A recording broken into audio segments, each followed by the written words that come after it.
Yesu nashimwe. Muduze ibiganza turamukanye. Ndabagumbiriye mu izina rya Yesu Kristo umwami wacu. Nitwa Ndagijimana Laurent Augustin.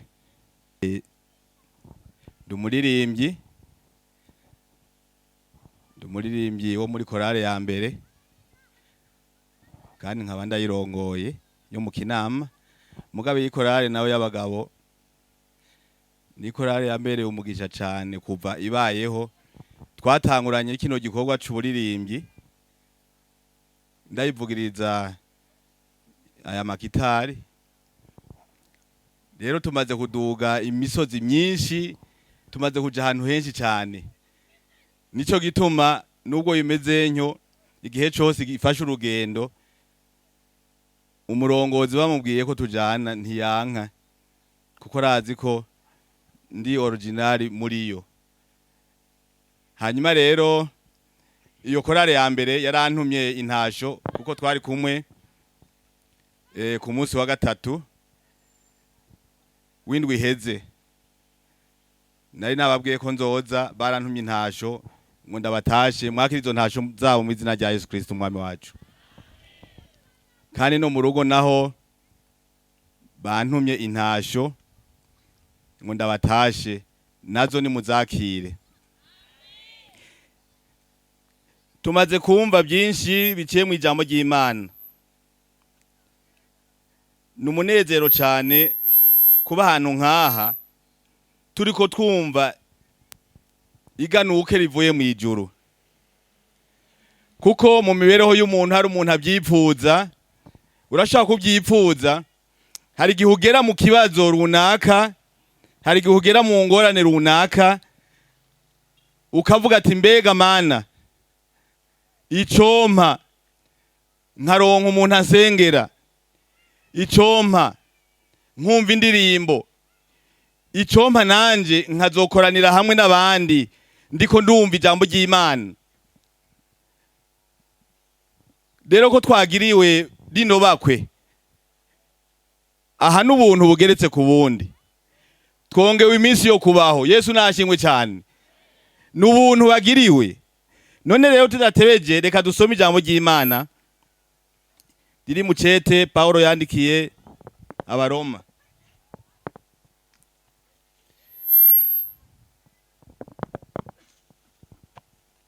Icete Paulo yandikiye Abaroma, igice ni ca kabiri.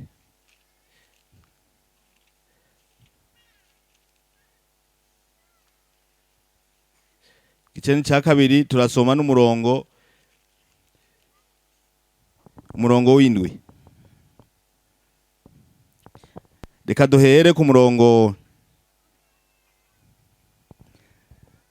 wa gatanu. Haravuga ngo, ariko ko ufise umutima ukomantaye utihana, wirindiriza ishavu ry'inkazi rizoza ku munsi w'ishavu, aho imanza zibereye z'Imana zizohishurirwa. Izokwishura umuntu wese ibikwiranye n'ibyo yakoze. Abarondera ubwiza n'icubahiro no kudapfa bahora bakora ibyiza bihanganye, izobishura ubugingo budashira. Yesu Kristo nahabwa icubahiro. Niri jambo ry'Imana riri mu mutima wanje, numvise ko twoganira. Aha Paulo aravuga ku bantu bo muri iri shengero ry'Abaroma. Aravuga ukuntu bari bafise imitima ikomantaye, imitima yo kwishira hejuru, imitima yo kudaca bugufi, imitima yo kutubaha Imana. Aravuga ngo, ariko mumenye naho imitima yanyu ikomantaye, muticisha bugufi, umuntu wese ibikorwa akora Imana izomugerera ingero yabyo. Ijambo nifuza ko duhagararako twishimikiza ni iri jambo ryo kwihangana. Ijambo ryo kwihangana ni jambo rikomeye cyane, kuko kugira ngo ube umukizwa, kugira ngo wemere kugera ikirenge mu cya Kristo, bisaba ko wihangana, bisaba ko wihangana, kuko ubu mu Kristo canke wihana hari aho wavuye, uba wavuye mu byaha, uba wavuye mu kuboregwa, uba wavuye mu busambanyi, uba wavuye mu busuma, uba wavuye mu ngeso mbi zitandukanye. Igihe rero uhisemo kubivamwo, n'igihe wowe utarabivamwo, kugira ngo bikunde ubivemwo, nuko utegereza kwihanganira kunesha bijya byose ubona bigukwegera mu byaha. Yesu nashimwe cyane. Kuko utihanganye, ugumye umutima. Hari umuntu yihana uyu munsi,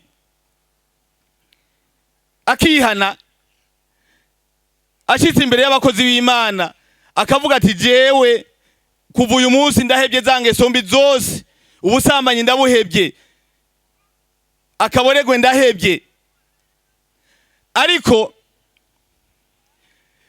yavaho gatoya asohotse, yashika ahantu hari kirabo, akumva akamoto k'inzoga, kubera atakwihangana kuri muri we, agaca yongera akaja kwicarana na babandi yari yaseze ko atazosubira. Imana idufashe cyane, Imana idufashe cyane.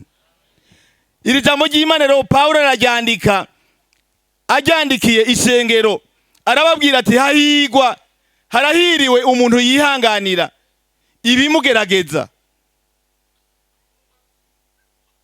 harahiriwe umuntu yihanganira ibimugerageza. Reka dusome hano imbere gatoya mu cete cyanditswe na Yakobo, cete cyanditswe na Yakobo mu gice cya 5 n'umurongo wa 11. Turabe, haravuga hati 5:11, abihanganye tubita abahigwe, mwarumvise ukwihangana kwa Yobo, mwabonye iby'umwami Imana yaherutse kumugirira, ingene yuzuye imbabazi no kugira ikigongwe. Yesu nahabwe icubahiro. Ijambo ry'Imana rivuze ngo abihanganye,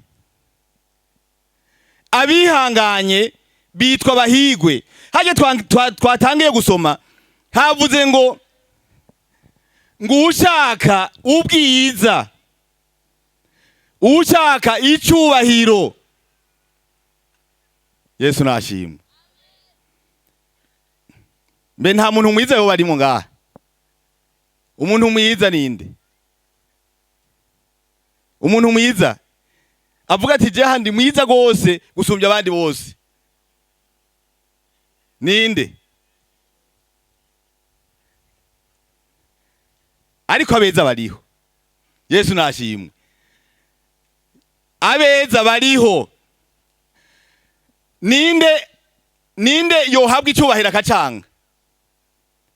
Umuntu uvuga ati jewe bampaye icubahiro no canka, ninde naduze ukuboko? Turabo umuntu nta woronka. Aho umuntu wese yicaye aha yipfuza ko yoronka icubahiro. Ijambo ry'Imana rivuze ngo wewe wa muntu we ushaka ubwiza, wewe wa muntu we wipfuza icubahiro, wewe wipfuza kuzoba mwiza, atari ubwiza bw'uyu mubiri dufise, kuko uyu mubiri dufise nuwa kanya gatoya. Niwashaka uzosome Izaburi ya 90, ucuraba ku murongo w'icumi, uzuraba ukuntu havuga ngo umuntu iminsi yo kubaho kwiwe ni 70, iminsi yo kubaho kwawe ni 70. Niwagirirwa ubuntu ukayirenza, uzobugiriwe ubuntu kubera kumbura impamvu runaka. Iri jambo ndakunda kurivuga, n'ubu hariho abantu iyo 70 ngaha bayifise, hariho abayifise, ariko n'ubu ibyumviro by'iyo bimwereka ko hari umwanya wo kubaho agifise. Oya, uri mu nyongera, wibereye mu nyongera gusa, kandi n'inzoya zirirwa zirapfa, n'inda ziravayo, kuko wanditse rirya jambo yavuze ngo umuntu aba mu isi misi yose adundumiwe n'amagorwa, yamira mu magorwa, niko Yobu yanditse.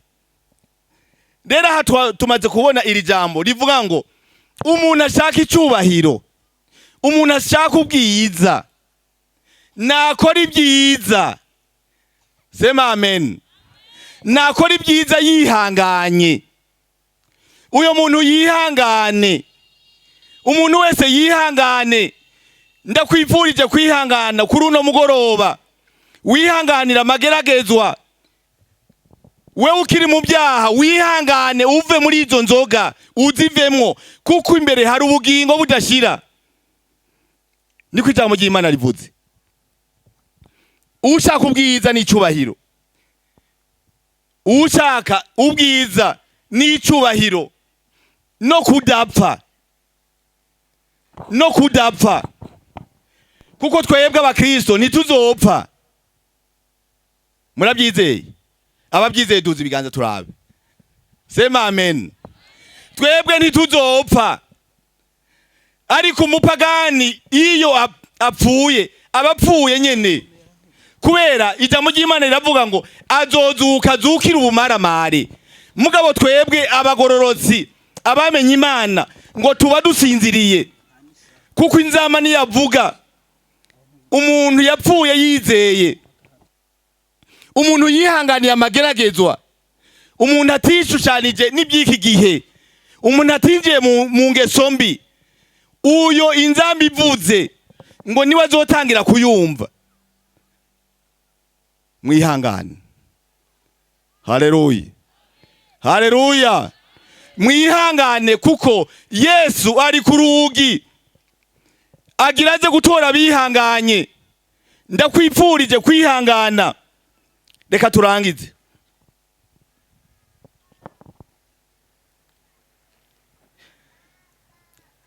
Aha naho mu cete cyandikiwe Abaheburayo haravuga hati, cete cyandikiwe Abaheburayo gice c'10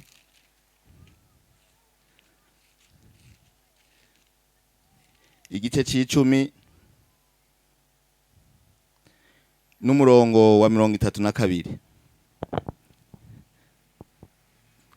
turashitsa ku mirongo 36. Haravuga ngo ariko muyibuke iminsi ya mbere hamwe mwari mumaze kwakirwa n'umuco, mwihanganira ibisinzikaza by'ingwano nyinshi, hamwe mwaratukwa mubabazwa mu maso ya bose, ahandi mwafatanije amagorwa n'abagirirwa batyo, kuko mwababaranye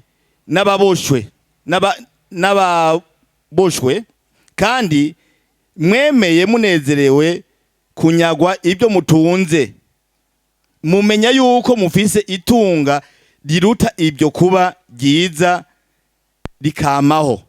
Nuko ntimute ubushizi bw'ubwoba bwanyu buri n'impera ikomeye, kuko mukwiye kwihangana kugira ngo nimwamara gukora iby'Imana igomba mubone guhabwa ibyasezeranywe. Yesu nashimwe cyane. Kwihangana, iri jambo ryo kwihangana ni jambo rikomeye cyane, ni jambo riraba umuntu uwo ari we wese. Waratanguye ugatangura urugendo ruja mu ijuru, ntibivuga bisobanurwa ko amageragezwa ube uyanesheje, ahubwo utanguye umenya ko na Satani nawe akoma inyuma, kandi aca kurondera cyane, kuko ububaye umwasi wiwe. nico gituma umwanditsi yanditse avuga ngo mwibuke itangura ryanyu igihe mwatangura mwihanganira amageragezo atandukanye, mbere mwaragirirwa nabi, birashoboka ko woba wifuza kwakira agakiza ariko ukabutinya ko wogirirwa nabi n'umugabo wawe, ukabutinya ko wogirirwa nabi n'umukenyezi wawe cyangwa abana bawe ko bokwanka, ariko ibyo nyene nibyo utegerezwa kwihanganira kugira ngo uzoronke ubugingo budashira. Aravuga ati kera mwarihangana mucakira agakiza, mwarihangana mwihanganira ibisinzikaza byinshi, ariko yarangije aremesha, araremesha aravuga ati nubwo bimeze nyo ntimute ubushizi bw'ubwoba bwanyu. Sema amen. Ntute ubushizi bw'ubwoba bwawe kuko ngo bufise impera ikomeye mu ijuru. Hari icyo Imana yakubikiye. Usomye mu byahishuriwe Yohana mu gice cya 3 urabona ibyiza Imana yabikiye abagororotsi. Hariho izina rishasha ribikiwe abagororotsi, ngo mbere umuntu wese Imana izomwandika ku izina ryiwe, izina risha atari rya rindi mwumvise nitwa cyangwa rya rindi witwa, ariko hari irindi zina uzohabwa, iryo riza Imana yonyene, kandi umugororotsi yamaroreye ibyo abyizigiye. Yesu abahezagire cyane. Yesu urashimwe cyane. Ndakwipfurije wewe ushaka kwakira agakiza, umwanya uriho, ntugire ubwoba ngo nuko wavutse uvukira mu nzu y'abanyabyaha, ngo nuko wavutse iwanyu banywa inzoga, kuko ubona ko so wawe anywa inzoga ngo ntiwobivamo, kuko ubona ko mama wawe anywa inzoga ngo ntiwomuva inyuma, kuko wakuriye mu idini runaka ngo ntiworiva inyuma. Oya, rekura, nuveyo, shiramanga uveyo, wemere ukurikire Yesu Kristo, wihangane ugwana intambara nziza. Niko Paulo yavuze mu cete yandikiye abikorino, kugwana intambara nziza, wemere ugwana intambara nziza ukwizera kugira ngo uzoronke ubugingo budashira. Abumvise amajambo y'Imana mwese, Yesu abahezagire. Erega wowe warananiwe, wowe warahuye n'ikibazo ukananirwa no kwihangana, ukibagira icyo reka dusenga Imana, reka dusenga Imana. Mugabo namba hoba hari mu muntu umwe avuga ati wa munsi narahuye n'igeragezwa ndananirwa no kwihangana, yohaguruka. Abakozi b'Imana bamusengera, umuntu umwe gusa, umuntu umwe yovuga ati narananiwe no kwihangana igihe nashika imbere ya cya kirabo, narananiwe no kwihangana, narageragejwe ndananirwa no kwihangana. Twambonye yahagurutse, nundi arahagurutse, nawe ukibyumvira. Erega birashoboka na hariya ku kazi ko hari ijambo runaka ryoba ryaravuzwe unanirwa no kwihangana, usanga wasubije uko utategerezwa kuvuga, uvuga ibinyuranye n'ibyo utategerezwa kuvuga, ibyo Imana itakwemerera, unanirwa no kwihangana. Kaze pastor, turabahaye kaze, musengere abantu bahagurutse. Kintu cyo kwihangana ni kintu kigoye cyane, nico kituma Paulo yavuze ngo dushobozwa byose n'uduha inkomezi. Ukwihangana kazi.